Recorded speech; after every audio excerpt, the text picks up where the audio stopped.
Hello, hello, good evening. Welcome to Dr. Tumor Talk Show on Tuesdays.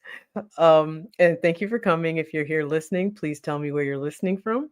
If you're watching this later, please hashtag retake. Please put in hashtag replay. Um, and thank you for joining in. For those of you who are listening for the first time, I'm Dr. Catherine Toomer. I'm a family medicine and community health physician and founder of Total Weight Care Institute. I'm also the founder of Your Light Wellness and Weight Care, a now a virtual national physician-run, physician staff weight care, wellness and weight care group that will be taking patients soon. So I will definitely announce everything more clearly and more easily later. But um, hello, Gerard. Now you're in for a treat. Now, in the end, I do answer lots of questions. So if you have some, you can just save them to the end. And they don't have to be related to what I'm talking about. They can be really anything that's health, wellness, and weight care related, which many of you ask, and I appreciate them, and I love the questions that you ask. So, feel free to ask them later. But you're in for a treat today because this is my signature talk. This is one of the talks I give every single year around this time. I'll probably do this more than once, but since you all have been coming here, listening, and I appreciate you, I'm going to give this to you as a treat.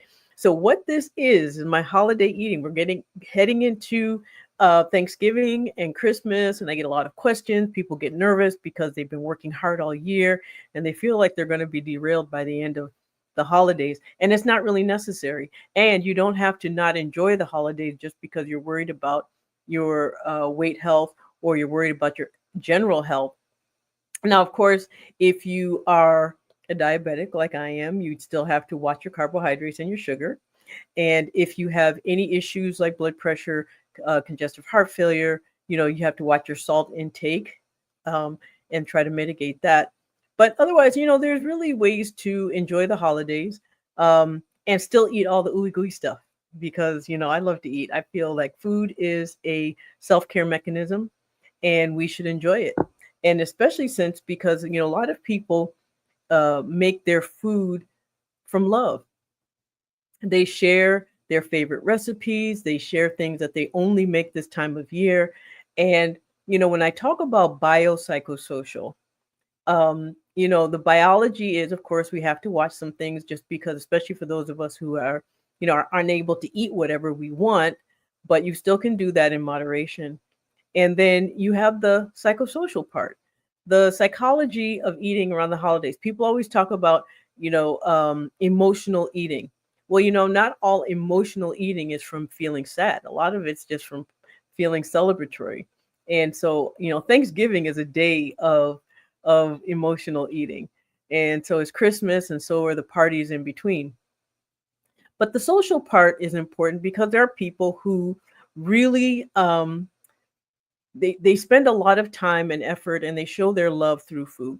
And so when it's important to reciprocate that by eating it if you want to.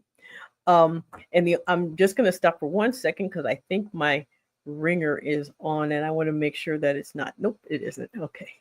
So, when people cook for you and they make your favorite things and they make their favorite things to show love to you, it's important to get to do those, to have a little bit.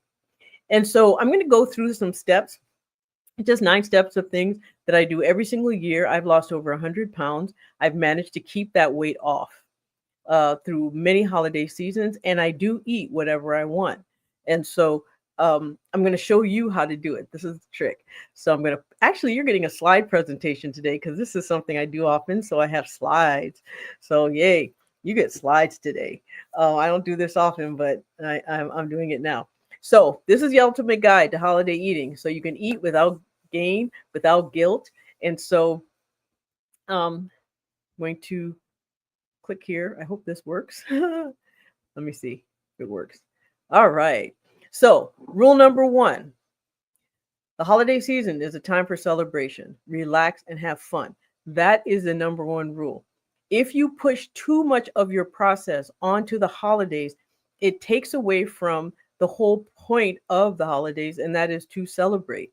So, enjoy yourself. Sometimes Not gaining weight during the holidays is exactly the same as losing it other times of the year. You don't have to always be in weight loss mode. Sometimes it's just in maintenance so that, there's this balance that you can have where you can enjoy yourself and also maintain your progress. And that's important because again, you don't 10, 15 years from now, you're going to remember the memories of the holidays. You're not going to remember whether you gained or lost or whatever your weight. You're not going to remember the pounds on a scale, but you will remember the stories. You'll remember the feelings. You'll remember, how you felt and the celebration around that time. So, how do you prepare? So, a lot of this depends on whether you're doing the cooking, someone else is doing the cooking, whether it's a party, whether it's something else. But this is something you can actually do during any celebration, any time of the year. This can be birthday parties, anniversaries, weddings that you go to. Whatever it is, there's ways of preparing when you go into a celebration where food is the center of that celebration, which is a lot. I mean, we celebrate around food quite often. And so, like I said before, it's psychosocial. You don't want to not eat people's food when it is presented to you out of love. And you don't want to torture yourself by not eating something that you want. There's a way that you can have it and kind of get the best of both worlds. So how do you prepare? So if you're cooking, plan a menu that avoids your triggers and that provides you with satisfying options. I personally would never have Oreos in my house. If I have Oreos in my house, I will eat them. So I know Oreos are my trigger. So I do not do anything with Oreos around. But for someone else, it could be some types of pies, or it could be chocolate cake, or it could be, something else. But, so if you know that you have certain triggers that you just can't stop eating no matter what, then what you need to do then is just not have that as part of your menu. The other is to provide yourself with satisfying options that won't derail you. So if you know you're hypersensitive to carbohydrates, then make sure you have things around that either offset the carbohydrates or add, some healthy fat and protein around the carbohydrate that you want to have. Now, if you're a guest at someone's house or if you're a guest at the party, bring something that allows you to eat and enjoy yourself without overindulging. And so ask, what the menu is, if it's at someone's home, if it's a dinner, if it's a, holiday party where there's just a lot of appetizers. This isn't really as important because you can just bring your own. Bring things that you know you can have that won't derail you, usually that are protein heavy, like charcuterie boards or no carb snacks of some kind, like something that's nut based, like almonds or almond butter based. Those are things that you can take with you that you know that you can munch on and because you know what it is when you're sitting around and there's lots of people eating and there's lots of people snacking and you're not eating anything, you become the center of attention. And that's the worst thing you want to be when you're trying to stay healthy. You're in a process. The last thing you want are people paying attention to you and your eating. It's none of their business. So there's tricks around kind of pulling the attention away from yourself. And that's from taking things with you that you can eat that give you essentially keep your mouth occupied and just help you stay satisfied and enjoy your time. Uh, and so that's always a good idea. Just take something with you wherever you go. Um, but the hours before, so this is how you prepare. So I always say if you fail to plan, plan to fail. So before going anywhere where you know you're going to be around lots of food, think about how you're going to handle it. Visualize yourself eating slowly. Eating slowly will help you not overeat because it takes about 20 minutes for your brain to get the message. When your stomach is full, there's a certain amount of hormonal and molecular biological and chemical reactions that send messages to your brain to say, oh, you've eaten, you're full, you don't need to eat anymore. Well, it takes a little bit of time, and the slower you eat, the more likely you are to get that message before you finish what you're eating. The other is going to be review the protocol plan. This is the plan you're about to get. So listen closely. If you got a pen, you got a piece of paper, you might want to write this down. This is also going to be, of course, on YouTube. This is for you to watch later if you need to, and you can share it with others too, because this is a good thing to have, like I said, all year round. The other is eat. Before you go anywhere where there's lots of food and you might have triggers, you might have some pitfalls, make sure you don't go into that situation hungry. If it's an evening, make sure you've eaten throughout the day. Don't wait and say, I'm going to save my calories till the end of the day. Usually, what ends up happening is that you overindulge and you end up eating way more calories throughout the day, way more calories in that one bit of time than you would if you had just eaten all day long. The other is that when you've eaten all day long and you're not waiting till you're in the situation when you're hungry, one, you have more control. Two, you have control over what you've eaten throughout the day.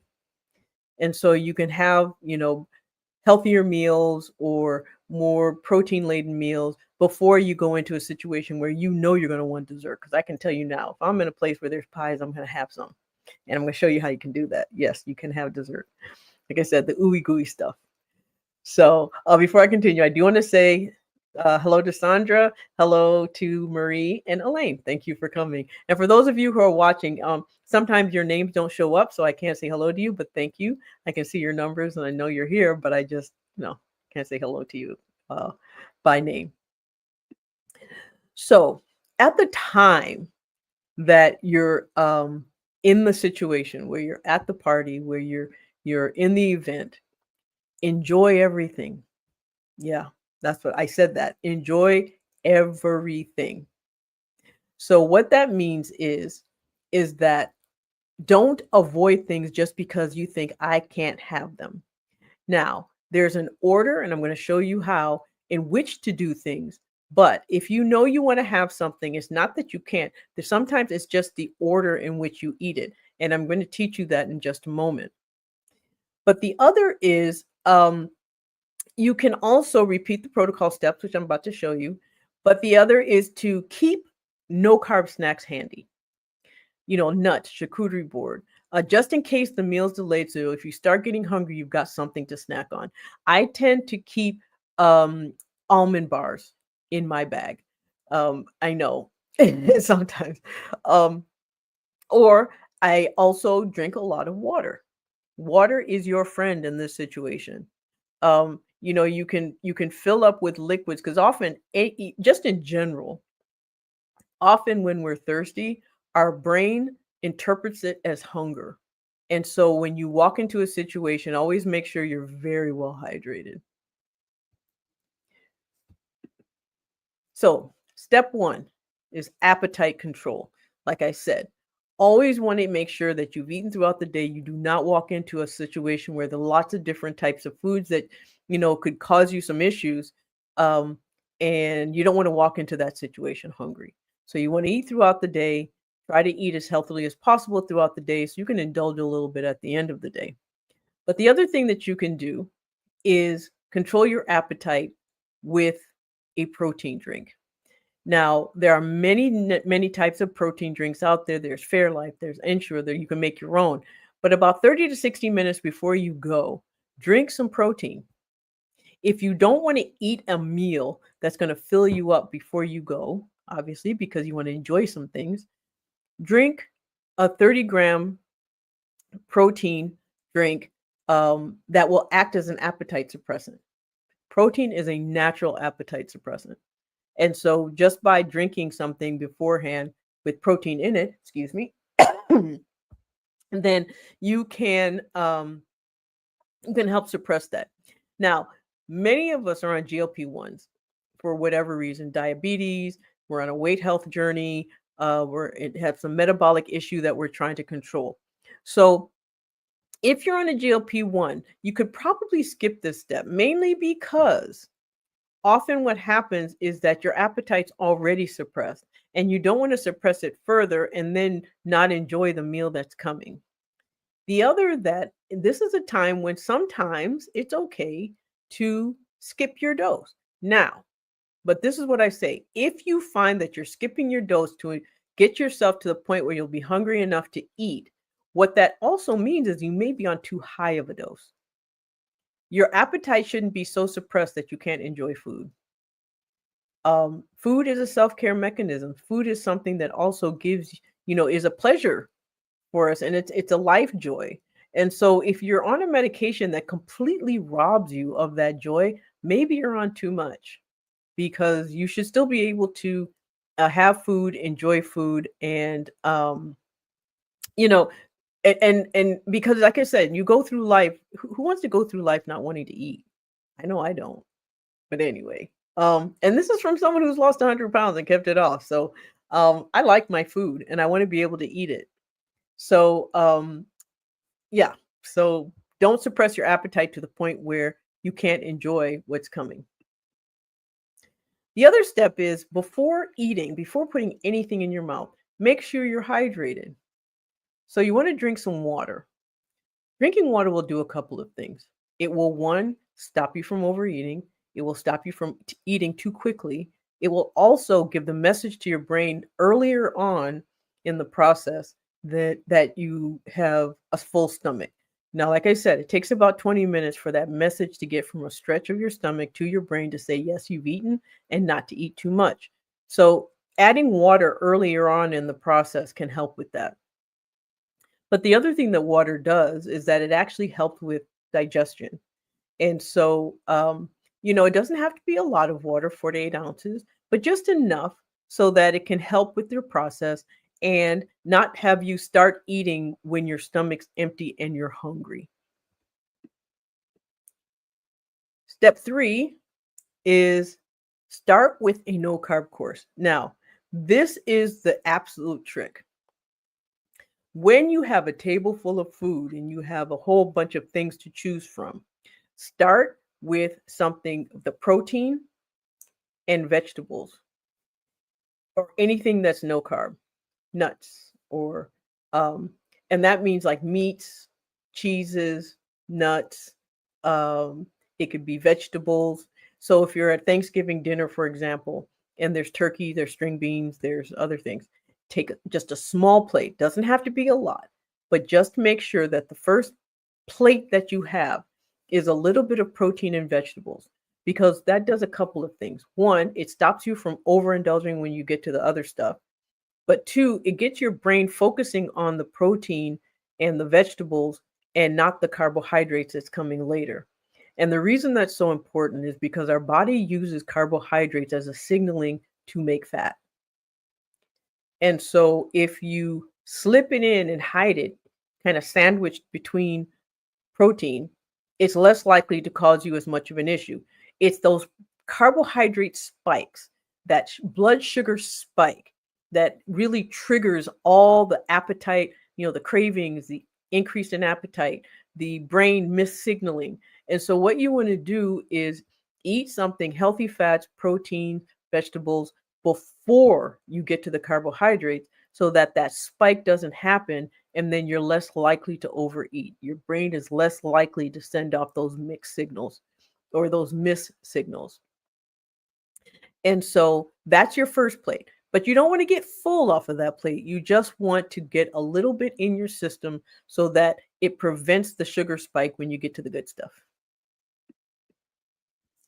And that's when we get to the goodie course. This is what I call it anyway. So this is when you get all the rest, all the things that you like. If you want to have, something that's, a little ooey or gooey, or you want, if it's a meal part. So I'm kind of focusing on meals, especially around Thanksgiving, because that's what's coming up. So what you want to do after you've had your plate of vegetables and protein and no carbs, the next plate should be half protein, half vegetables. Just whatever plate, whatever size plate you have, just make sure that half of that plate is more meat, more vegetables. And then the other half of the plate is all the other stuff. Little bit, one table, fill up the rest of the plate with a little bit of mashed potato, a little bit of dressing, or a little bit of the cranberry sauce, or a little bit of, some type of casserole, if it's, macaroni and cheese, for example.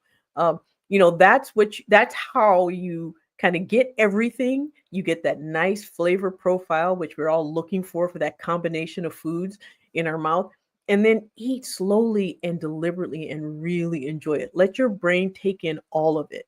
Let your brain see it, let your nose smell it, let your tongue taste it, and just enjoy it slowly so that there's no part of what you're eating that you don't enjoy.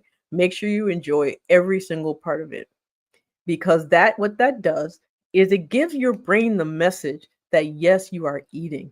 And that eating then changes what your brain tells your body to do. It will tell your body to digest it, yes. It will tell your body to absorb it, yes. It will tell your body more than likely to send it to your muscles for fuel rather than to your fat cells. That is why the signaling is so important and why you want to avoid that blood sugar spike. Because as soon as your blood sugar spikes, that means your insulin level spikes. And when your insulin level spikes, whatever you eat, your body's going to try and push to make fat out of it. So that's why the small plate in the beginning, the half the plate of vegetables and protein, and then a little bit of all the other stuff that you like to eat. And then really, truly enjoy it. Because otherwise, what's the point?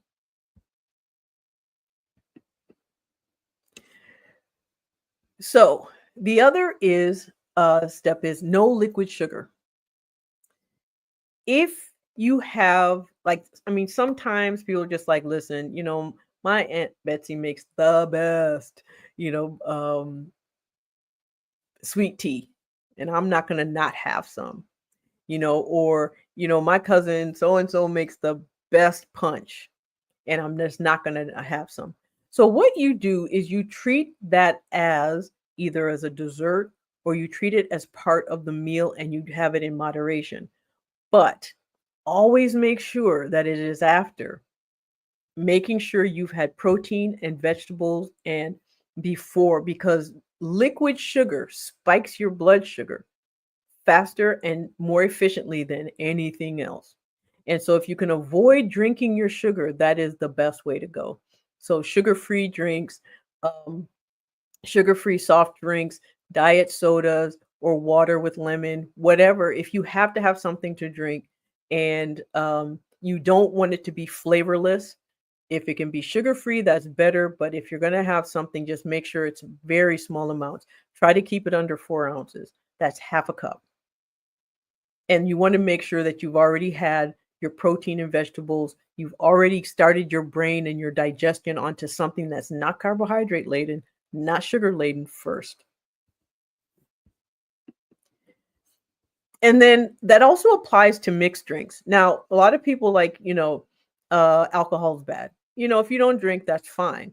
However, drinking alcohol isn't the issue. It's usually the drinking the alcohol that lowers your inhibition and it makes you less careful that you have to be careful about. And the best way of doing this is if you're going to have some type of alcoholic drink, make sure the base of that drink is a non-sugar. So diet soda, some types of Crystal Light, which is a good base for things that are like lemonade, if they're lemonade based or something else. So, and if you, another hack, this is a good hack. If you're making a punch, using sugar-free Jello as the base for that punch really makes it sweet and gives it a nice flavor because you have all different types of flavor of Jello, so you can really make it any flavor you want, and then mix your other stuff in it. And so that's the way to have, if you want to have mixed drinks with your meal or after or before. Now, if you're having it before your meal, you want to make sure it's sugar free. If you're having it after or during, then you want to keep it in moderation if there's sugar in it, but preferably no sugar at all if you can avoid it. The other is if you're drinking wine. Now, wine really is fruit juice. It's sugar, essentially, and your body treats it like sugar. So if you can drink no carb or low carb wines, those are the best way to go.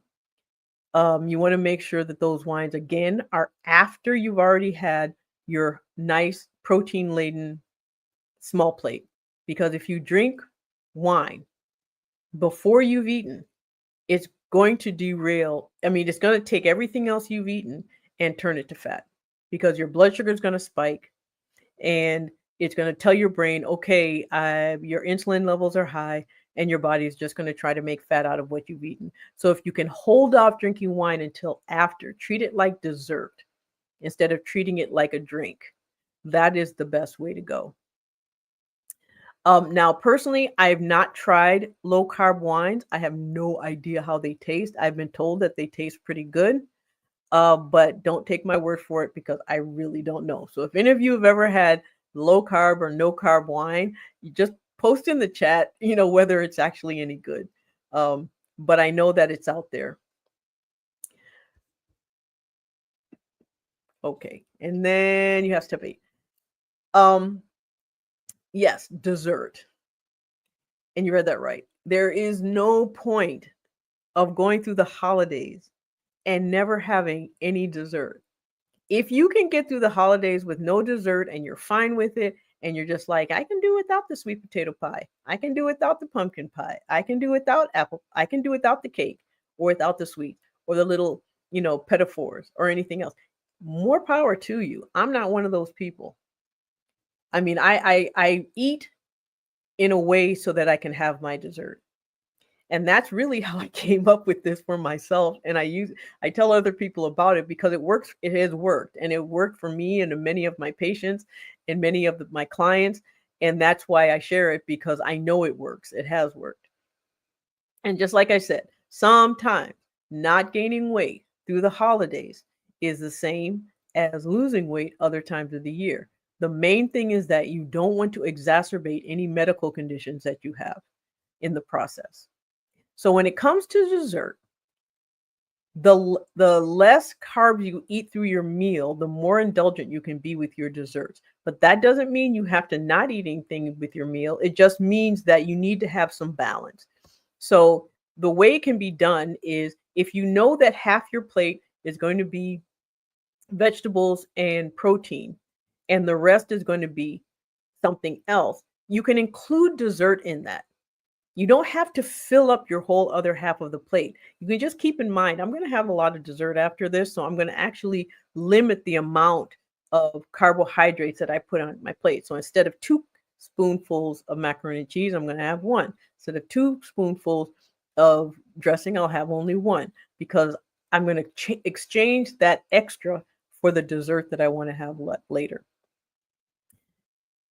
This is usually often when people pour most of their love into something. And so it's often very difficult for them when someone won't eat it. This is a social thing. This is where you sort of weigh the benefit from and I wouldn't say risk, but the downfall. So I am a diabetic. Everyone knows I am a diabetic. So if there's certain things that I don't eat that are sweet, I don't offend anyone because they know. This is something I can't tolerate. After all, and usually you can tell. Some people can tell when their blood sugar is getting a little high, and so they might limit what they eat afterwards. But the trick is, you try to take a little bit of everything that you want. And so I always say, kind of give it the finger, and not in a bad way, but little. So what you do is you take your finger, and every little thing should be a sliver about the width of your finger. So that means if there's 4 different types of cake and you want to have every single type, instead of eating one piece of one, or just take a little bit of each one, but it shouldn't be any more than a sliver. You'd be surprised how little you can get away with and be satisfied. Most of us have never tried. We just go for what we're used to, a whole piece of pie, a whole piece of cake.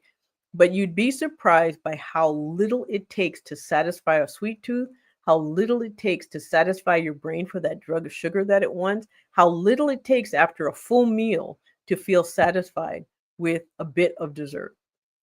The other trick is, if you can add extra fat and protein to whatever it is that you're eating, whatever dessert you're eating, the better. It's like sugar-free ice cream, high-fat sugar-free ice cream.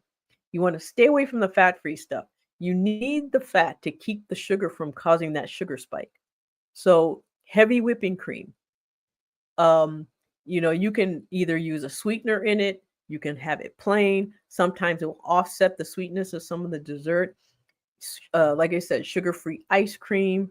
Um, there's lots of different ways of adding fat and protein to a dessert to make it a little bit better on your system.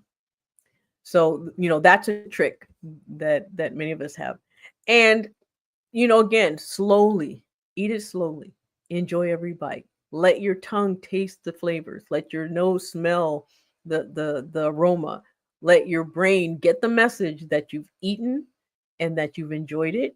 And the other thing that happens when you really truly enjoy your food, your hormones that your body produces are more likely to take that food and turn it to fuel. If you're eating food and the whole time you're thinking to yourself, I shouldn't be eating this, I really should put this down, what that does is that it causes your stress hormones to go up, your cortisol. If you're eating food in anger, you're eating food in guilt, you're eating food in frustration with yourself or disgust with yourself, what that does is it changes the hormones your body gives off. And the hormone that your body gives off then takes what you're eating and shifts it to fat. If you sit and enjoy it and really enjoy it and treat your food like it's something that is a self-care mechanism, then different hormones are given off and you're less likely to make fat out of it. And that's a true fact. How you eat your food is what your body does when you do eat it. And then the last step is think about what you're going to do for the days after. Now, if you're not at if the meal's at your house, you're going to have a lot of leftovers. And the way to treat your leftovers is exactly in the same way that you treat your meals. You try to make sure that it's protein heavy more than carbohydrate heavy. And you do it in the exact same steps. You start with a little bit of protein, a little bit of vegetables first. Get your body primed, focusing on that before you eat anything else that's going to make your blood sugar spike. And that's what you do your next step. Often what happens though, you can't get through the second plate because you're already satisfied from the first. And so so the next day that's eating leftovers is fine, but you eat it in the same order, in the same way that you did before. The other is still have dessert, but try to limit it to once a day. It's really hard sometimes when you have lots of cakes and pies and stuff around. I'll just have a little bit with my coffee in the morning. Oh, I'll just have a little bit after lunch. Oh, I'll just have a little bit after dinner. It's those little bits in different times that your brain kind of takes on that sugar and it kind of drives an addiction. So the key is to try and make sure that if you have dessert, it is after a meal that had no carbohydrates in it, if you can. Just try to limit. And then the other is, in order to stay sort of on track, have no carb meals throughout the day. Like once a day, just have a big salad with lots of eggs, and take some of the turkey and cut it up on it, or have your vegetables and your turkey and gravy and not have anything else, and then later indulge in all the rest. And that's essentially how you get through the holidays, eating what you want without offending anybody, without losing your progress, and then simply enjoying what it is that um, the holidays are for: food and family and love and laughter. And you don't have to give all that up just because you're on a health journey or you're on a weight loss journey. And this, like I said, this is what I've done throughout the years to maintain my weight loss. And this is what I've taught others to do the same. So I just want to say thank you for coming. I'm going to say good evening to everyone who's here: Denise, Lisa, Victoria, Elaine, Chris, good to see you. And by the way, Chris, I have somebody for you. I really do. So please just contact me because I always forget. I'm so forgetful.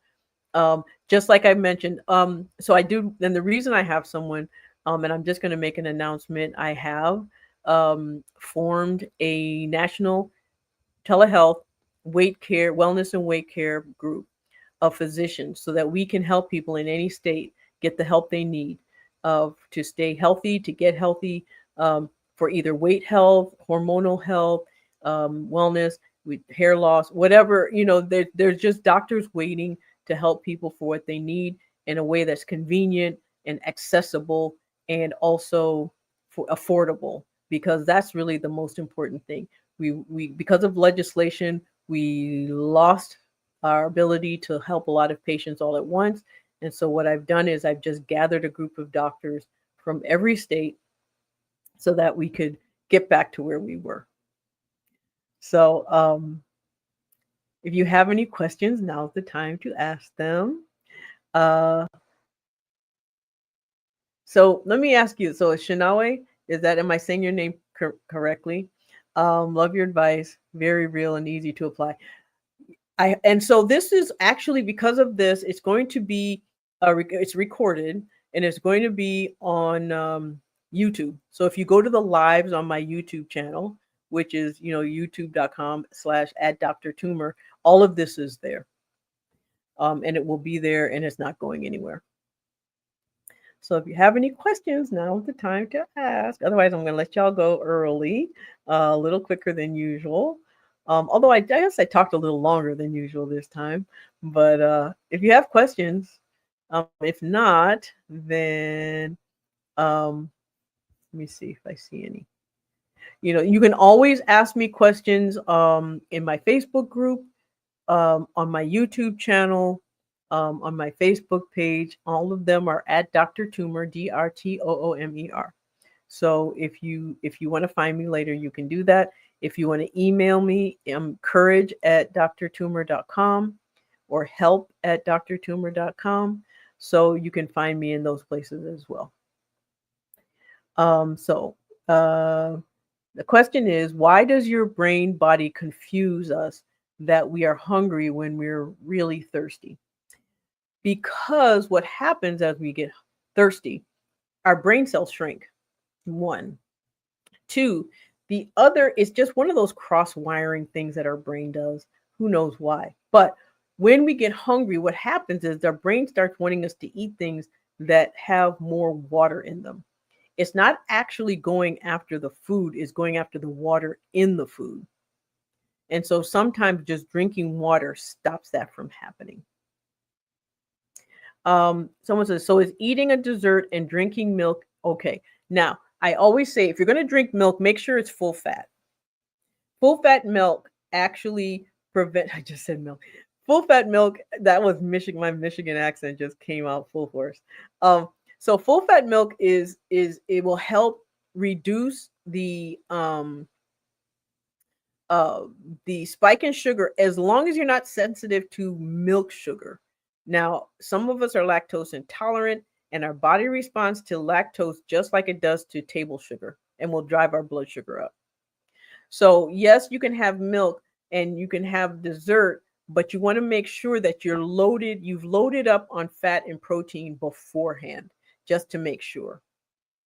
But there's a trick. You'll know if it's caused your issue. So how do you know if your blood sugar has gone up? One, you get very, very sleepy. Everyone talks about the tryptophan in turkey as the reason we get sleepy. It's not always, it's blood sugar. And it's, of course, some of it's oxygen shift because your body's, trying to digest food. So it all goes to your stomach. But if you get really, really sleepy after eating, if you get really irritable after eating, like you just, people like you go into a bad mood, your blood sugar's high. And then if you have a glucometer around, just check your blood sugar and see.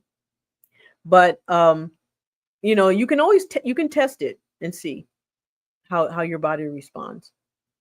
But the best way to eat dessert is always to have something before it to make sure that it slows down the spike in sugar from the dessert. Sherry asks, drinking extra water will definitely be one of my tools, and eating extra veggies and protein. It's a wonderful tool. Like I said, it's a natural appetite suppression. And the biggest issue isn't what we eat, it's how much of it we eat.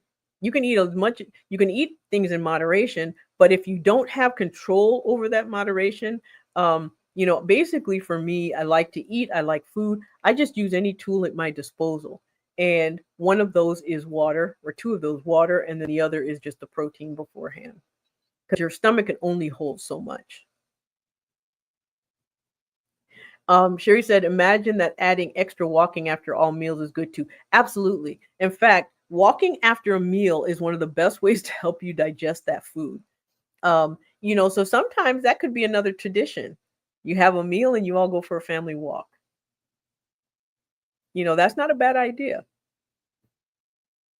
Um, should we drink the milk first? No, milk actually our body can't tell the difference between milk and soda. The only difference is that milk has fat in it. But sometimes our body responds to milk just like it's a sugary drink. So I wouldn't use it. I would treat milk more like wine or than anything else. Um,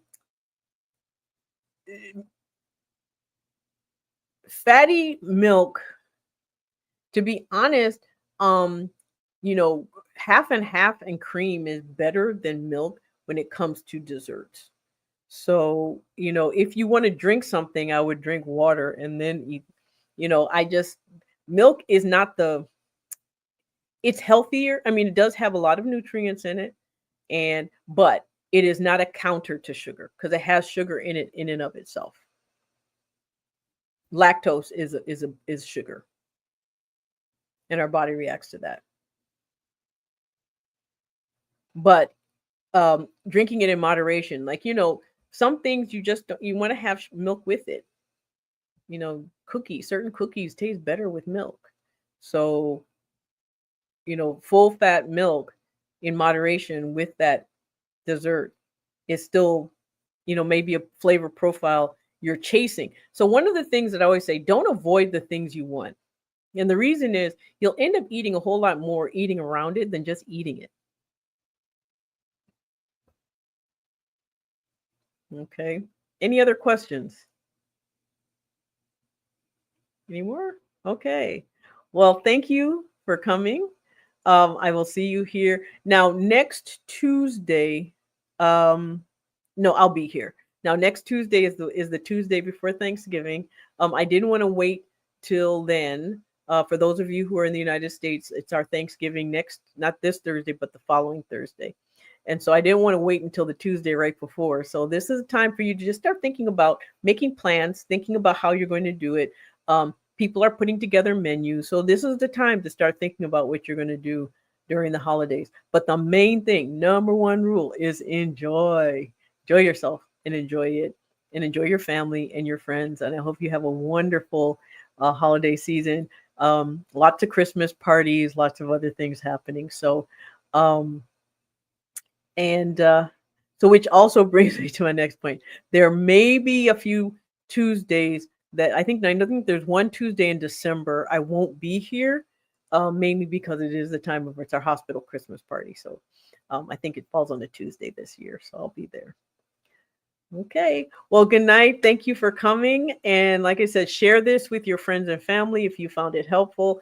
Follow me and subscribe to my YouTube channel if you'd like. And if any of you think you may need help or want to get a strategy and plan in place, I do have standalone strategy and plans for anybody who just wants to figure out what their best next steps should be. So, all right. Good night, everyone. And thank you for coming.